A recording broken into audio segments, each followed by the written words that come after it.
Hi, welcome to the Gospel of Mary Magdalene, deepening into the Magdalene mysteries. And I lit a candle to express the sacredness of this time that you and I are going to share as we explore this mystery of Mary Magdalene.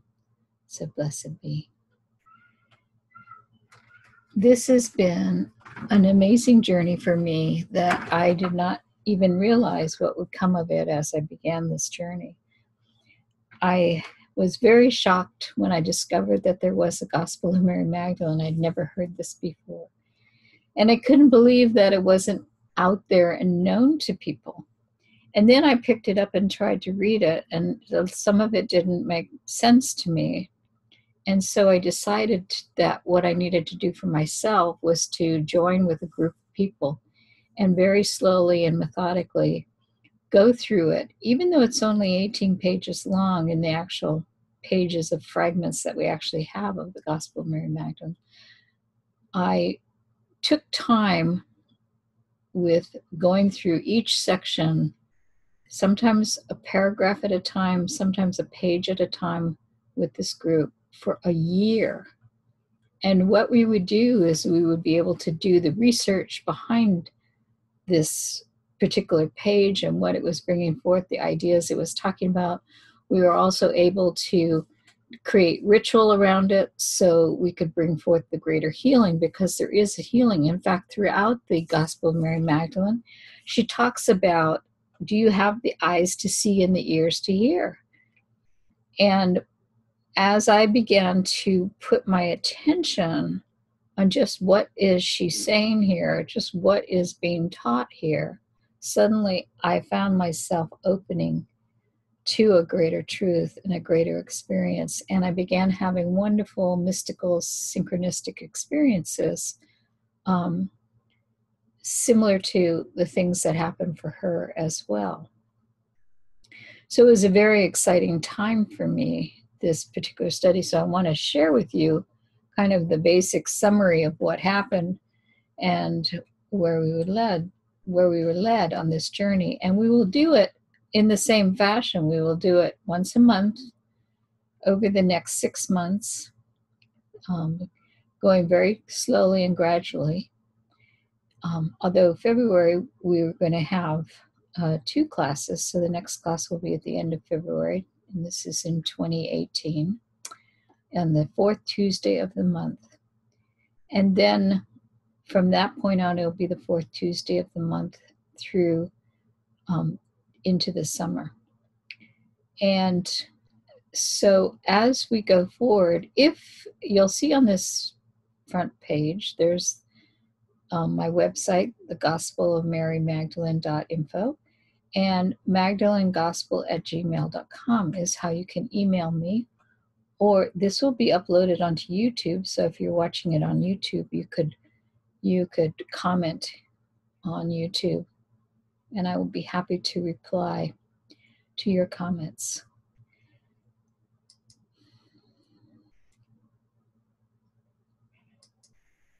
So to begin with, I'm looking at 2 translations of the Gospel of Mary Magdalene. One of the translations is from Jacques Leloup, and the other one is, let's see, I have it right here. And in this one, there's a foreword by Jacob Needleman, which is really wonderful. And then in the English, this is in English, Leloup translated the Gospel of Mary Magdalene from the Coptic, Egyptian Coptic, into French. And then Joseph Rowe translated it from French into English. And he did that in early 2000. So this is a translation that really hasn't been around. 2002 was when it was published. So this hasn't been around for that long. So not very many people know what a jewel this is and how incredible the information is in here about who she was. And it kind of really gives us a bird's eye view of what it was like for her, the difficulties and struggles that she was faced with, and how she was able to overcome them. So Lulup was one of the Dominican priests who was up in La Sainte Baume, which is the cave where it is believed that Mary Magdalene lived the remainder of her life.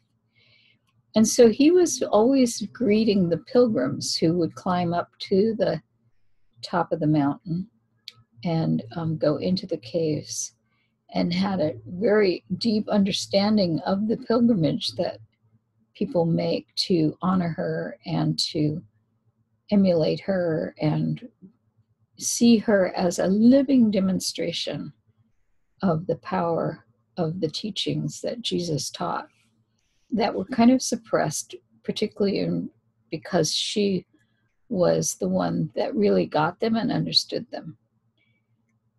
So he has a different point of view in his translation because of his experiences than Karen King, who translated the Gospel of Mary Magdalene in this other book. In fact, the cover has the beautiful painting of Mary Magdalene holding up a white egg.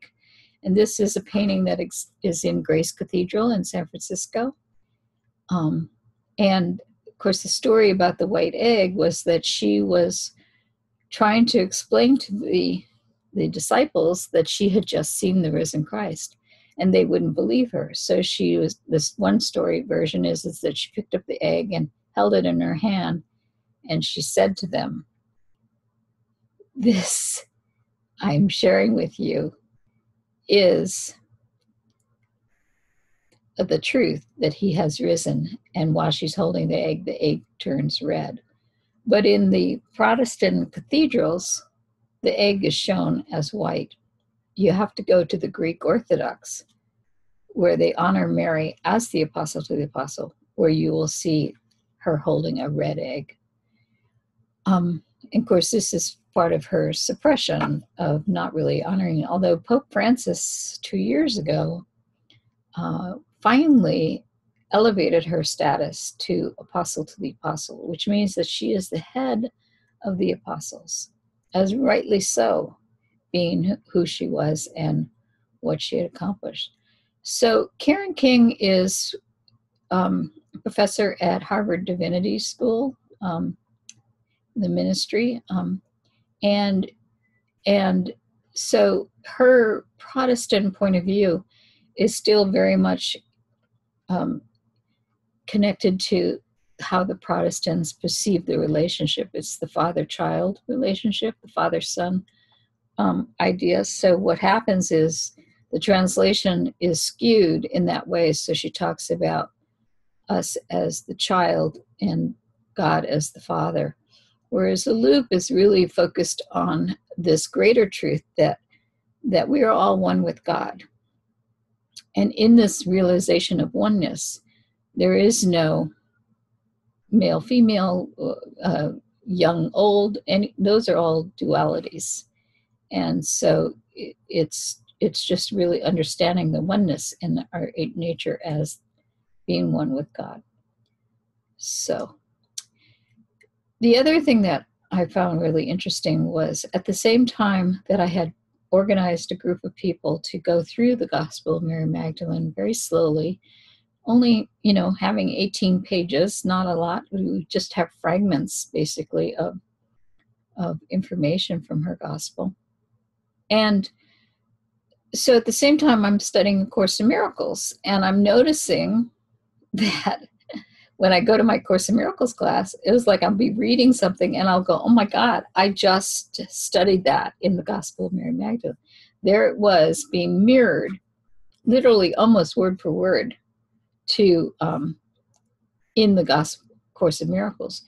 But what that did for me as a teacher of the Gospel of Mary Magdalene is it filled in the missing pieces, because I've taken many classes from very astute scholars of the Gospel of Mary Magdalene.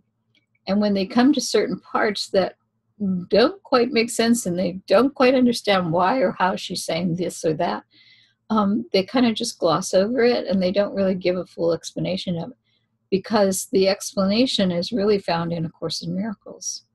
So the Course in Miracles will state what was said in the Gospel of Mary Magdalene, and then what it does is it goes on and continues to explain in greater detail why she was saying what she was saying and what it means and how it is there for us to learn and grow in our own understanding and awareness that we are one with God. So part of the Course in Miracles is what is called a manual for teachers. And this was the other incredible thing I discovered.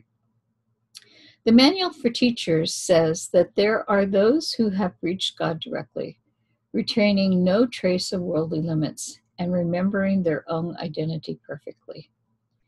These might be called teachers of teachers, because although they are no longer visible, their image can yet be called upon. And they will appear when and where it is helpful to do so.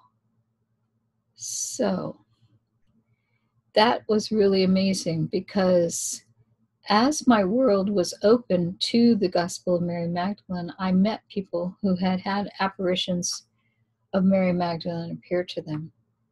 And I will tell you more about their stories and how they impacted my life a little later. Right now, I just want to kind of go through how this gospel was discovered.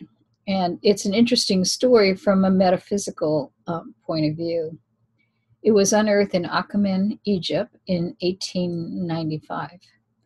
And so they found these papyruses or codex that were in the gospel, contained in jars in Nag Hammadi, and also found in the first century early Christian burial sites.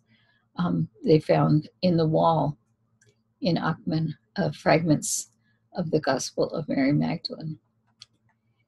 And so this was in 1896 that Karl Reinhardt brought the codex to Berlin from Cairo. Interestingly, it was discovered wrapped in feathers in a niche in a wall at a Christian burial site.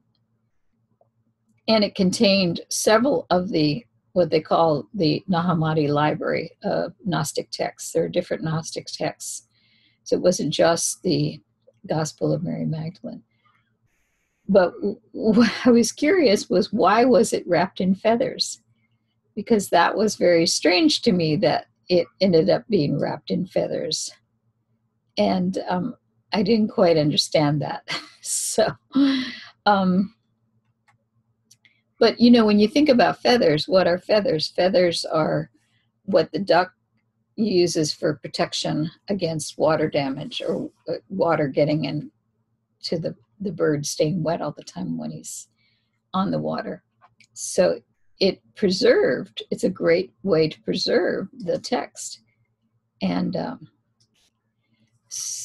and this area of Achaemenid was dedicated to goddess worship. There were numerous temples in the surrounding areas that were devoted to goddesses. And the largest statue to a female was found in 1982, which was to Ramses' daughter. So it was quite extraordinary. This particular area was already, as they say, the pump was primed, because there was this acknowledgement of the feminine as being divine.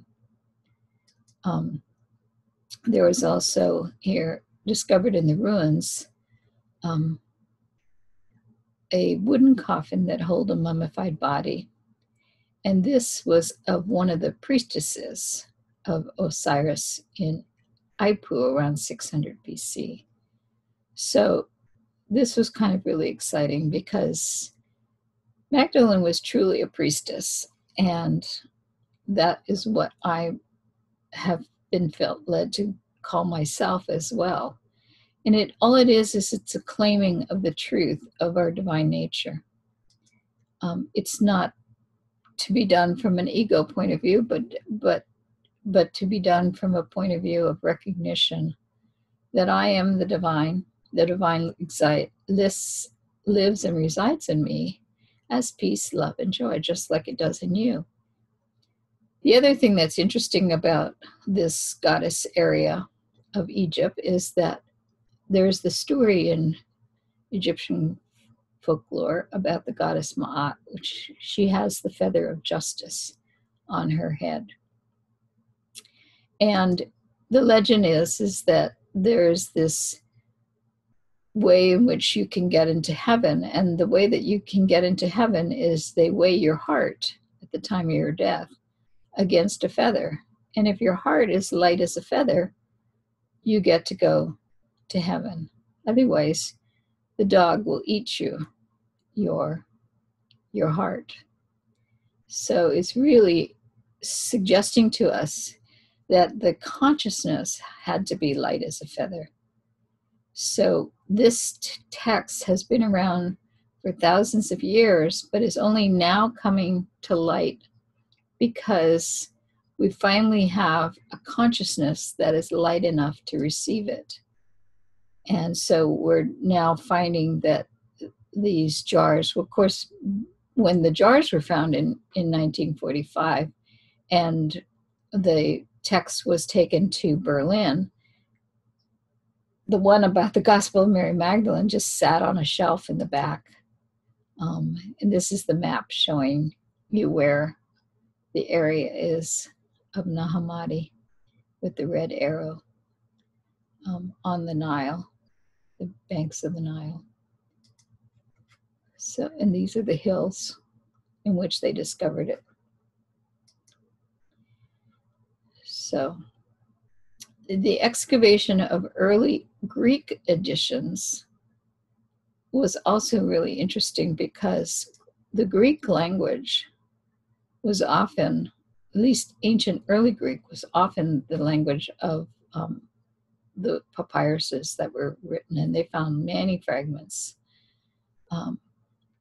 that were containing Greek poetry. And this is what we have today on the left, and then you can see if a concordix was newly created, this is the way that they bound them and the way they might have looked. So it's pretty phenomenal when you see the first books. There was a suspension of papyrus exports from Egypt and caused a greater expense. It was necessary to write on both sides of the paper because it wasn't cheap to make this paper.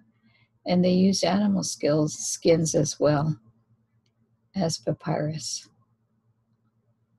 The interesting story, too, about the raising of consciousness, Carl Jung is considered to be one of the first real masters of higher consciousness and helping to help people to become aware that there's much more to meet the eye than just what you can dissect and cut in the material realm and the material world. So your vision will only become clear when you look into your heart. Who looks outside dreams? Who looks inside awakens. So he was one of the first people that was really bringing forth this idea of a higher consciousness and how the archetypes influence us. And of course, he made the public aware that the Gospel of Mary Magdalene exists when he was given a copy of it for one of his birthday presents. So what is actually contained in the teachings of the Gospel of Mary Magdalene? When you pick up this book and begin to read it, you will find that in the beginning, the introduction, there are a couple of key issues that it really attempts to clear up. And this is being done by the researchers and the scholars who've been working on uncovering who Mary Magdalene is. So number one was whether she was a prostitute. Number two was this notion or idea of her illnesses of being possessed by so many demons. So one of the trips that I took to learn more about Mary Magdalene was to Montségur in the south of France. And this is part of what they call the Cathar territory. And Montségur was a monastery that the Cathars held as a stronghold against the Pope, who at the time labeled the Cathars as heretics because they were not willing to comply. They honored women as priestesses, and women to them were considered to be equal. So 222 Cathars were murdered by the Pope's army. And so we climbed up, my friend Shannon and another friend of hers, and we climbed up to the top of Montségur. And it was very foggy and overcast. In fact, the closer we got to the top, the foggier it became. To make a little shrine altar to honor the Cathars in the middle of the Cathar ruins. And of course, the story is from the research that Pope Gregory was the one who labeled Mary Magdalene the woman at the well. And because he labeled her the woman at the well, she became considered to be a prostitute, and that diminished her stature and allowed them to move forward in the idea that women could not be married to priests. They were not equal. And so they destroyed the whole, they closed the temples down, they destroyed the whole idea of the divine feminine. And it was almost lost to us. And the Cathars were the ones that were still holding fast to this notion. But during this genocide that happened, 4 of them escaped off the backside. And the story goes that the 4 who escaped off the backside actually took with them and preserved the teachings of the Cathars. They said that one was a little girl and she was fully trained, was the legend that I heard, and as a Cathar priestess. And so she was able to help preserve the teachings. I had mentioned earlier about the Course in Miracles saying that Mary Magdalene, teachers of teachers, will often appear. People who saw God and knew God directly on this planet, came to that realization of their wholeness and oneness, will appear when and where it is helpful to do so. So Elizabeth Kelly, who is of the Holy Order of Mary Magdalene, had an apparition of Mary Magdalene appear to her. And she explained to her that she would be rising and that she was wondering if Elizabeth would be willing to agent her message. And her message, of course, is a message of equality between male and female and the balancing and the harmony of male and female. So Jesus was in partnership with Mary as equals, working together, teaching the feminine face of God and the masculine face of God. And then Kathleen McGowan also, who's the author of The Expected One, she also had an apparition appear to her of Mary Magdalene. And Kathleen was 7 months pregnant, and Mary came to her and identified herself as Mary and told her that she needed to know her baby was going to be fine. And she was, of course, what do you mean my baby's going to be fine? And so sure enough, when her baby was born, he had a rare breathing disorder, but because Mary had appeared to her, she was able to instruct the doctor, who was about ready to pull the plug on her baby, not to do so. And her baby is fine. And he's a big, grown, handsome young man now, who's given her 2 granddaughters. So we went in this beautiful monastery and made an altar to honor the Cathars with a white and a purple candle. And what should appear but a single orb? And I just thought it was so interesting because the orb was so perfectly round, almost a bit of a rainbow color to it. And there was no light beam coming down or, stream of light, which sometimes will produce orbs.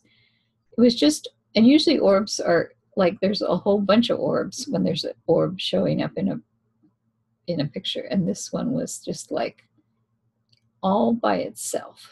So that was really interesting. And then when I was doing research on my talk, I found there was a Renaissance painting of the Grail cup with the orb. And of course, Magdalene is considered to be the Grail cup, that she is the womb that holds the light of Christ being. So it was just interesting to find this Renaissance painting. And then also there was a Grail cup crop circle that was made. And this was one of the crop circles. There's been several. I have a whole nother talk that I give on Magdalene and the crop circles. But this crop circle, which is about the size of a football field, was created during a very brief period of time when the researchers who were trying to catch people in action making crop circles had been watching this field with their night vision glasses. They stepped away to observe another field just on the other side of the hill and were gone just for an hour and a half. And when they came back, this crop circle was here. So very interesting. Then we have, of course, this notion or idea about the 7 demons or diamons. The Christian New Testament was written in the 1st century, what they call Common Greek Koine Greek, which was found in those fragments that we looked at earlier. And there's a big difference between the words demon and this ancient Greek koine, which is diamon. And so in the Bible it says that Jesus, let me just move this. Now when Jesus was risen early the first day of the week, he appeared first to Mary Magdalene, out of whom he had cast 7 demons. And of course you're led to believe that they're talking about Halloween demons.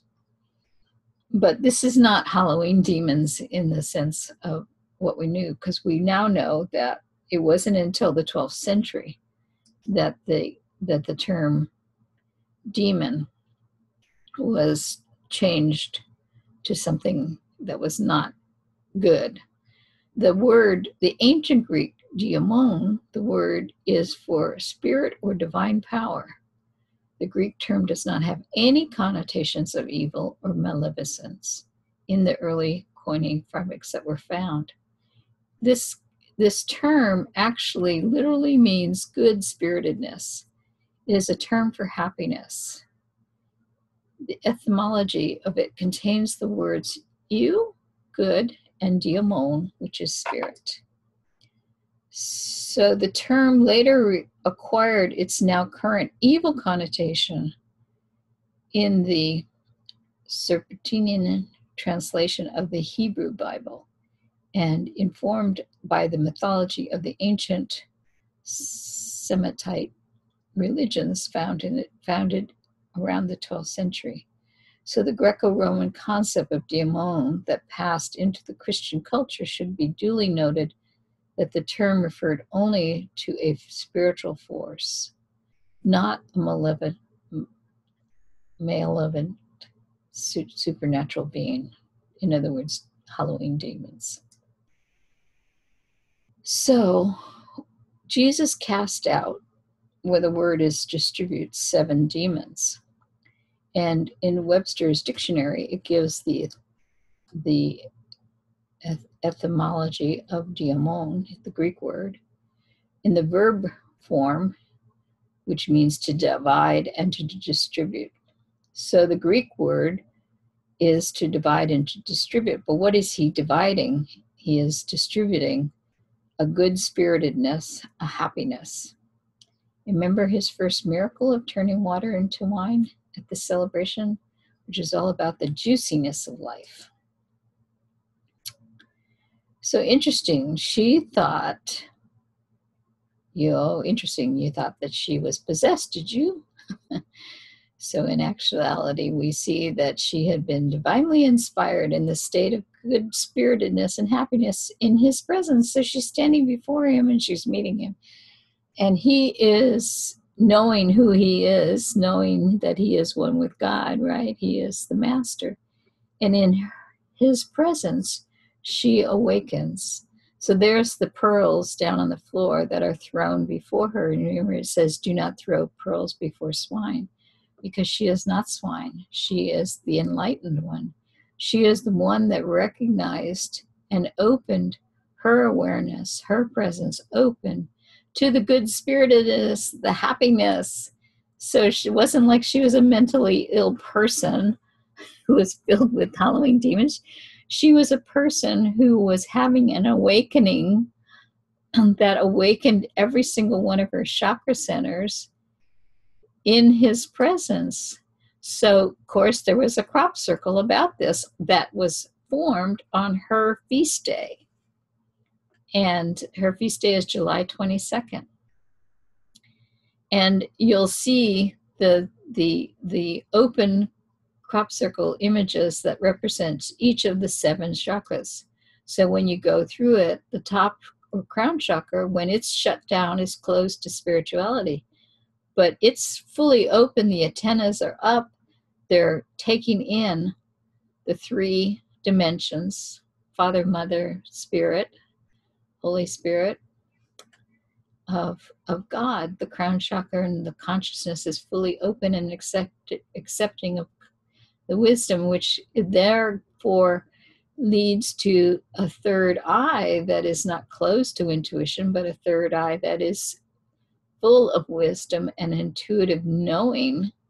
This is the true seeing that the Gospel of Mary Magdalene talks about. It talks about seeing through vision. And when we vision, right? Remember the famous line, the people will perish without a vision? So it is through our ability to vision that we can envision the truth and know the truth, which is that we are one with God. And that we then can have the opportunity to have an experience of heaven on earth. And of course, the throat chakra, when it's closed to self-expression, right? But in an open throat chakra, as shown here, you can freely speak the truth. You can say the truth. As like, yes, now we can talk about the Gospel of Mary Magdalene, because the consciousness is open enough and high enough and elevated enough in our culture and in our time that we're not burned at the stake if we try to teach this wonderful and amazing truth. And of course, the heart chakra, when the heart is closed, love is objectified.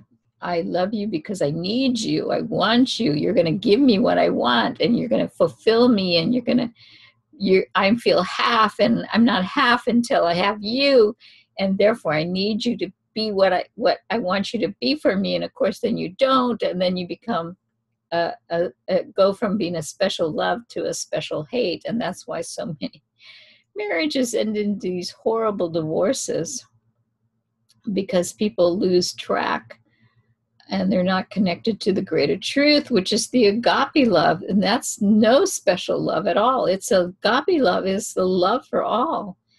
It's love that's shared with all.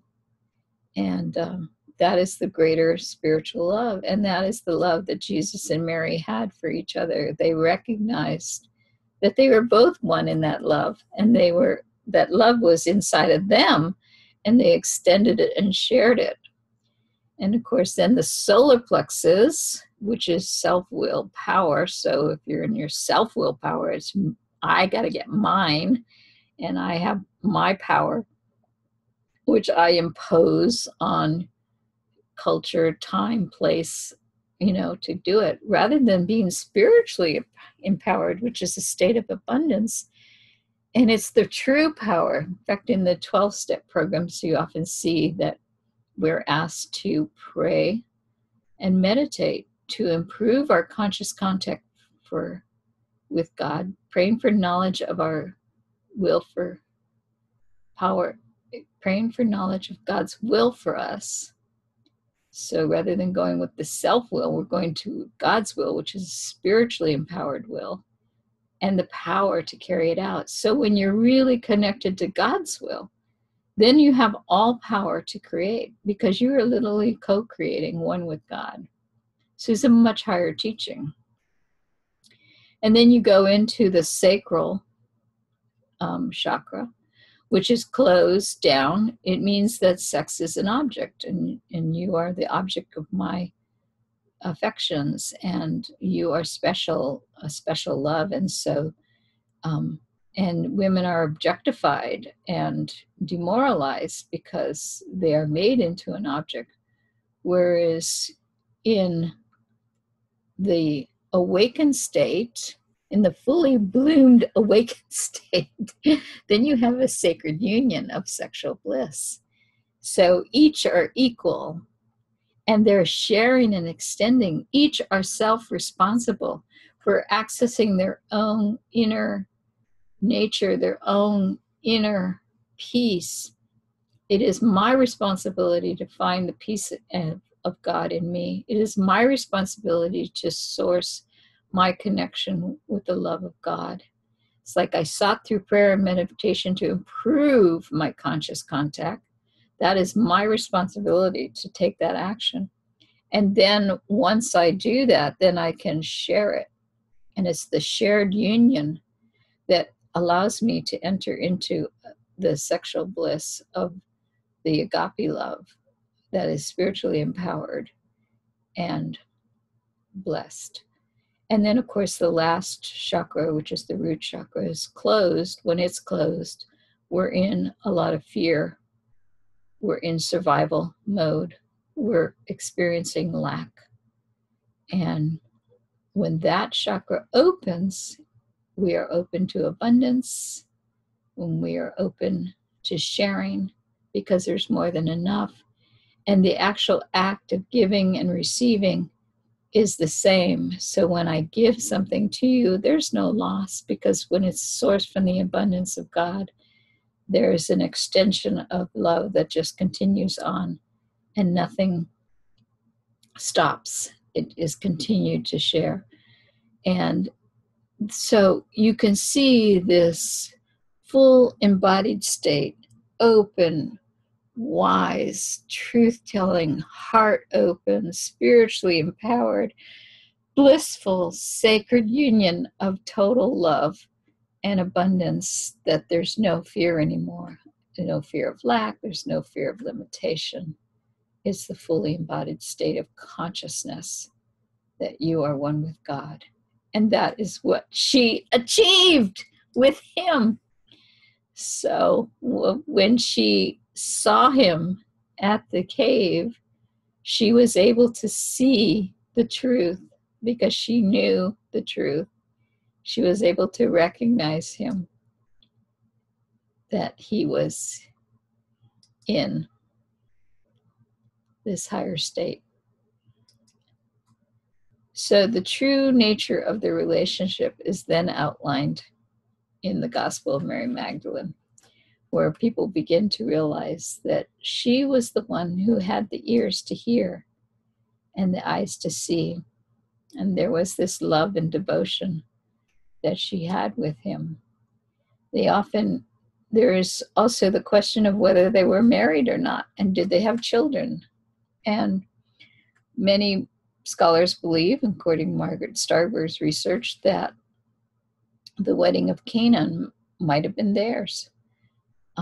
She, as a researcher, was a good army wife, and she was very shocked when people were talking about this idea or notion that Mary Magdalene, Jesus, could have been having sex and could have been married. And so she ended up going on a pilgrimage of research to try to determine, and what she found out, that there were more things indicating that there was a possibility they were married than they were not. There's no word for bachelor in the first century, and marriage was a cultural imperative of the time, and Magdalene is often painted wearing wedding colors or wedding clothes. And here's what is believed to be Magdalene painted at the Feast of Canaan.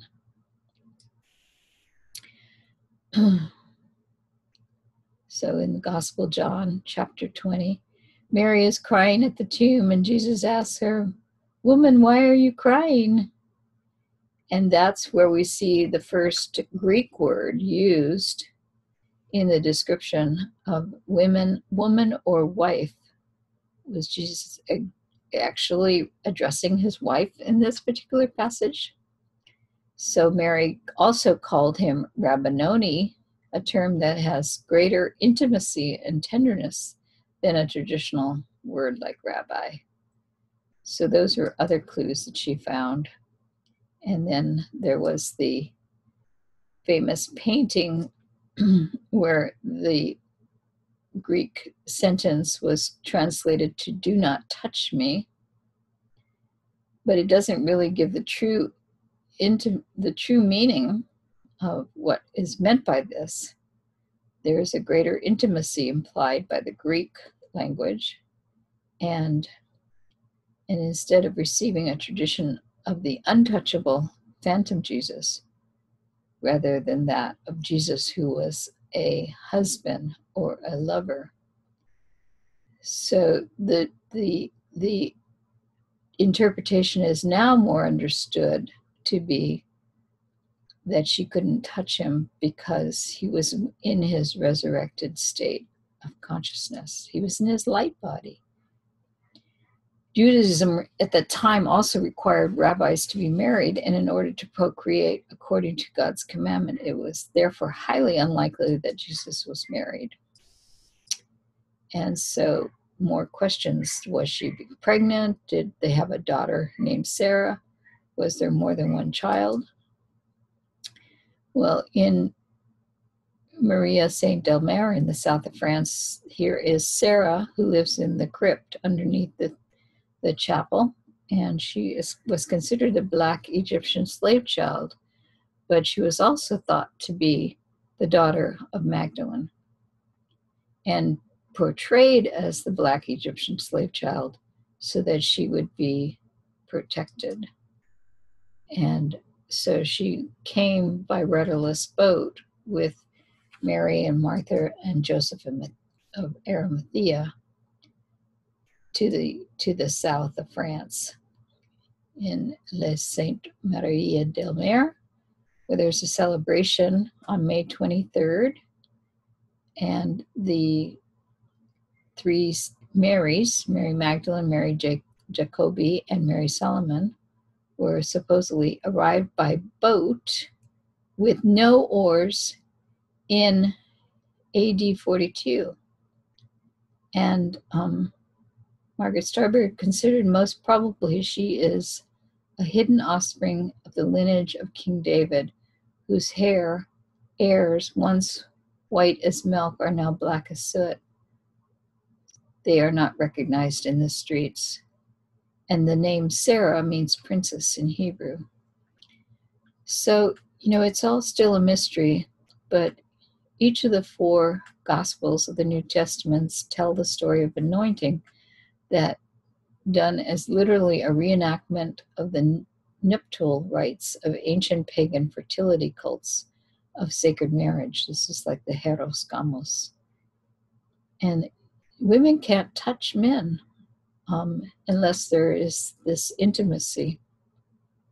So this bride is the one who anoints the bridegroom king.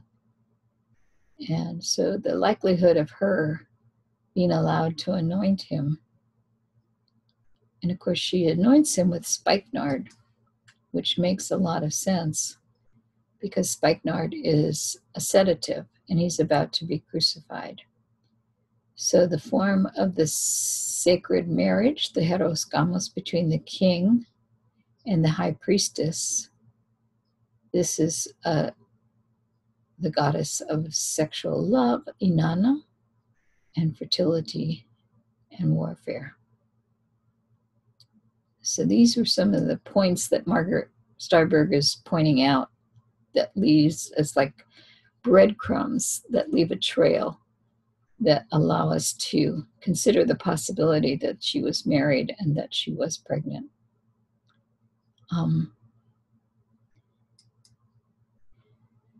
There's also the Hebrew word Magdala, El Eder, literally means tower of flock.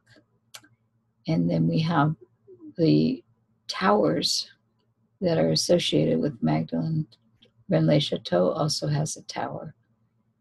And she was considered to reference to some of the passages that were foretelling the watchtower of the flock. Stronghold of the daughter of Sion, unto you shall the former dominion be restored, the kingdom of the daughter of Jerusalem. Now why do you cry? So you have no king is why you cry? Has your counselor perished, that you cry aloud like a woman in labor? For now you shall go out and dwell in the open fields. To Babylonian shall you go, and from there you shall be rescued. Now also many nations gathered against you. They defile you, call you unclean. And the prophecy of the Magdala Eder provides the image of a woman, the personification of the nation of Israel, crying over her deceased king and counselor, rabbi, teacher, and then sent defiled and defamed into the foreign exile, eventually to be rescued. According to Margaret Starberg, this is another piece of what is found in the research to point back to the possibility. But who eventually is going to rescue her? And actually, we're seeing this revival of her in this present time. So it's really by you being willing to spread her gospel. Was Mary Magdalene married to Jesus? It is often said she was the life companion of Jesus, meaning that she was married to him. In the Gospel of Philip, they used the word companion, and there were three who always walked with the Lord: Mary, his mother, his sister Magdalene, and Mary, his mother, and her sister and Magdalene, the one who is called his companion. His sister and his mother and his companion were each a Mary. So, but recently a fragment of papyrus was found that had the word in relation to a sentence Jesus was saying, my wife. So it makes the translation a kind of an acknowledgement. How can we fail to do all in our power to reclaim her true story? Justice and chivalry require that we honor this woman in the role to which the canonical gospels themselves attest.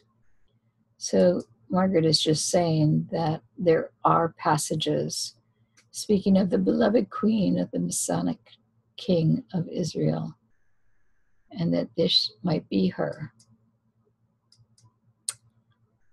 So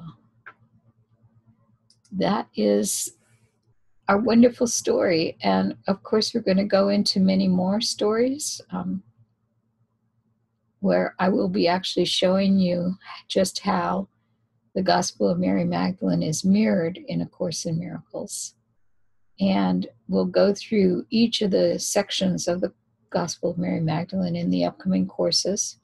So you can sign on with us through sending me an email at magdalenegospel@gmail.com. And I look forward to telling you more about these ventures. And one of the things I want to say is that in this book, Joseph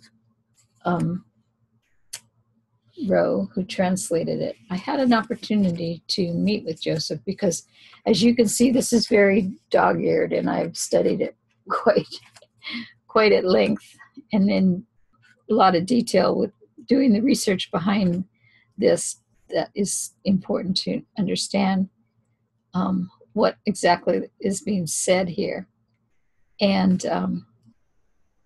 as I was doing it, I found I would have these synchronistic experiences, this magical awakenings, and something that I had read before that made no sense, all of a sudden it was making sense. All of a sudden I could understand it. And I was like going, oh my God, that's why they're saying that. So anyway, Joseph, when I had a chance to talk to him, I asked him about this phenomena that I was experiencing. And because he had translated the Gospel of Thomas, and same thing with the Gospel of Thomas as well. And so in talking to him, he said to me, he said, yeah, he goes, I had the same experience. He goes, the Gospel of Mary Magdalene woke me up. So blessed be. Thank you so much for staying with me. And I look forward to the next class and the opportunity to talk with you and more. If you have any comments or questions, you can either post them on our YouTube of this recording, or you're welcome to email me, and I'll be happy to give you the best answer that I can, or refer you to where you can find more information to look into it. And of course, I would suggest that you might want to get a copy of this book so that you can go along with me as we go through it. We just covered some basic ideas in the introductory section, which were having to do with dispelling some of these myths about her being a prostitute. And of course, in 1969, the church issued a public proclamation that said that Pope Gregory was wrong. There is no evidence of Mary Magdalene being a prostitute. But it wasn't front page news, and it wasn't really put out. So there's still very many Catholics who have no idea that the Catholic Church actually issued a public proclamation refuting the fact that Pope Gregory had made an error, stating that he had made an error, that there was no evidence that she was a prostitute. In fact, the evidence is quite the contrary. As new research, her home in Magdala on the Sea of Galilee is being excavated, and they're finding a lot of evidence that she was a wealthy woman. And of course, Luke chapter 8 talks about her being a wealthy woman. And the stories that come out of the town and the village of the people who've been passing down from generation to generation, the stories about her was that she was a wealthy woman who employed over 100 widowed women. And that's how she had the money to be able to buy the jar of spikenard, which was considered to be quite an expensive jar. And the disciples, of course, were very upset with her that she had used this jar instead of feeding the poor, selling it and feeding the poor. And Jesus said to them, nope, she is doing the right thing. And then he goes on to say, which I was really thought a powerful prophecy. He said, there will come a day when she will be remembered and discussed for what she has done. And that is what you are doing right now in going through this course material, is you are remembering and discussing what it was that she has done that changed the world. So blessed be. Thank you so much. I look forward to you next time. Bye.